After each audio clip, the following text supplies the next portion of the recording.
Garden પાસે પ્રાયોગિક ધોરણે એક ફ્લેપલોક સ્માર્ટ પાર્કિંગ શરૂ કરવામાં આવ્યું હતું. હવે શહેરના બીજા 5 વિસ્તારોમાં પણ કરવામાં આવશે. કઈ રીતે જે ટ્રાફિકની સમસ્યા, પાર્કિંગની સમસ્યા હતી તે હલ થશે? અમદાવાદ મહાનગરપાલિકા દ્વારા પાર્કિંગની સમસ્યા દૂર કરવા માટે આવનાર સમયગાળા દરમિયાન સ્માર્ટ પાર્કિંગનો ઉપયોગ કરવા માટે જઈ રહ્યા છે.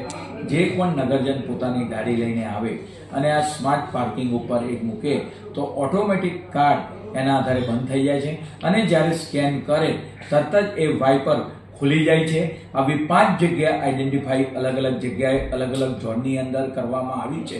જે જગ્યાએ જે રેગ્યુલર ચાર્જ લેવાતા હોય છે એ જ ચાર્જ વસૂલીના આધારે આજે 5 જગ્યા છે રેગ્યુલર પાર્કિંગના ચાર્જ જે લેવાતા હોય છે એના આધારે આવનાર સમયગાળા દરમિયાન મહાનગરપાલિકા સ્માર્ટ પાર્કિંગ તરફ આગળ વધી રહી છે અને આવનાર સમયગાળા વધારેમાં વધારે રોડો કઈ રીતે સ્માર્ટ પાર્કિંગને લઈ શકાય તે માટેના પ્રયત્નો કરવામાં આવશે.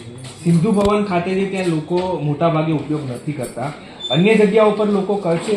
લાગે છે કે આ ખર્ચો આટલો બધો છે, લોકો એનો ઉપયોગ કરશે કાં તો પછી વેઈ જશે એવું?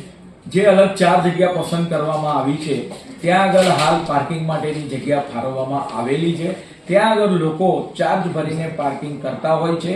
તેની જગ્યાએ હવે સ્માર્ટ પાર્કિંગનો ઉપયોગ કરી ત્યાં આગળ એને કઈ રીતે ઉપયોગમાં લઈ શકાય એટલા માટે પ્રારંભિક ધોરણ માટે આ 5 જગ્યા પસંદ કરવામાં આવી છે.